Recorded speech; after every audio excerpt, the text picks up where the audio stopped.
एक जुड़ाव होता है राजनीतिक, एक पारिवारिक जुड़ाव होता है, एक ऐसा जुड़ाव होता है जो अपनी जमीन से होता है, जहां अपने परिवार के पुश्तों की पैदाइश है।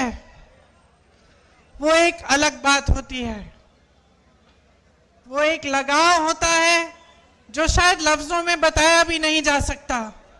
जम्मू कश्मीर से मेरे परिवार के सदस्यों का यही जुड़ाव है, यही लगाव है। मैं यहां आती हूं तो आपकी शक्लें भी मेरे से मिलती जुलती हैं। काफी बार मैं देखती हूँ, गाड़ी से देखती हूँ या किसी से मिलती हूँ, कहती हूँ ये तो ऐसे लगता है कि मेरी बहन है। तो एक अलग जुड़ाव है। आपको शायद मालूम नहीं होगा, मेरी दादी इंदिरा जी की हत्या से 4-5 दिन पहले हम लोग घर पे बैठे थे। मैं 12 साल की थी, राहुल जी 14 साल के थे। अचानक दादी ने कहा, बड़ा दिल कर रहा है कश्मीर जाने का। जो चिनार के पेड़ हैं, पतझड़ के समय जो गिरते हैं, मैं उन्हें देखना चाहती हूं। तो हम दोनों बच्चे थे, बहुत खुश हुए, चलो दादी के साथ कश्मीर चलेंगे। तो दादी हमें कश्मीर लाई।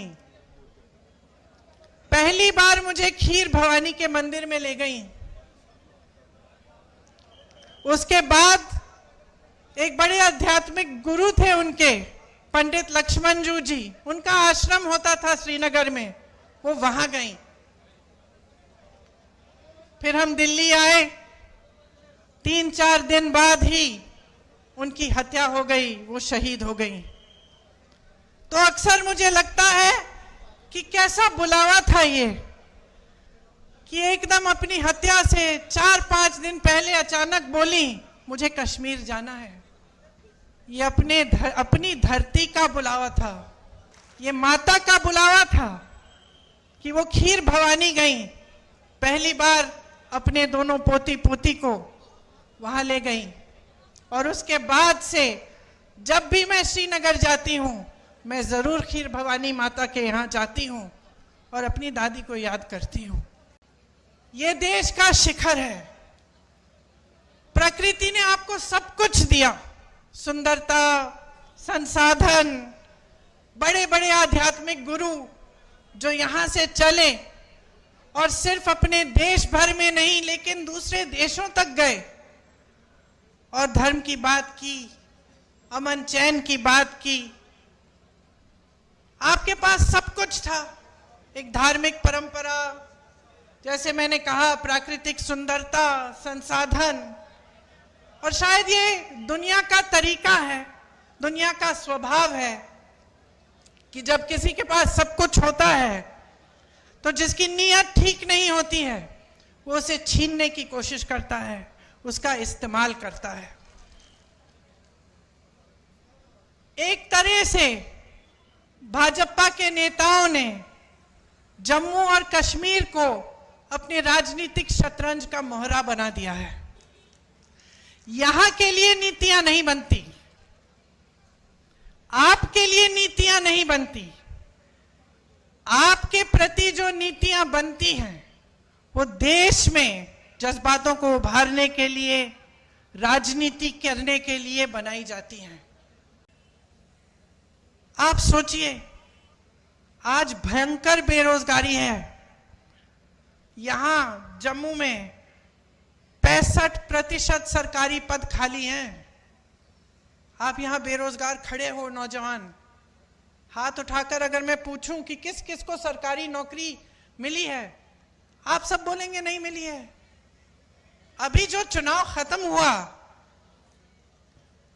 उसमें हमने, जब हम पूरे देश भर में घूमे, जहां जहां गए, हमने पूछा भाई हाथ उठाओ किस किस को रोजगार मिला है।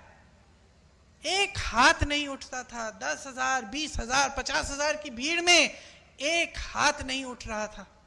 उल्टा क्या दिया जाता है आपको? नौजवानों को अग्निवीर जैसी स्कीम। ये हमारे जवान खड़े हैं, देश के लिए जीवन देने के लिए तैयार हैं। जब ये आते हैं हमारी सुरक्षा करने के लिए, जब सरहद पे खड़े होने जाते हैं तो मन में ये रखते हैं कि हम एक दिन शहीद हो सकते हैं इस धरती के लिए, और आप अग्निवीर लाते हैं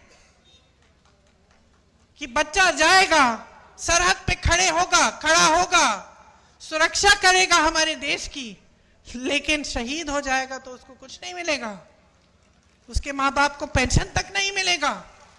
और इसके लिए हम सारे विपक्षी दल लड़ रहे हैं, बार बार इन मुद्दों को उठाते हैं, लेकिन इतना अहंकार है इस सरकार में, हमारे प्रधानमंत्री जी में, कि वो जानते हुए कि ये गलत स्कीम है, जानते हुए कि ये नौजवानों के लिए ठीक नहीं है, वो पीछे नहीं हटते। वो कहते नहीं है कि ठीक है, गलती हो गई, गलत स्कीम ले आए, हम इसको सुधार देते हैं। जहां आपको आर्मी में, फोर्सेस में रोजगार का मौका मिलता था, वो टूट गया है, आज नहीं मिलता है।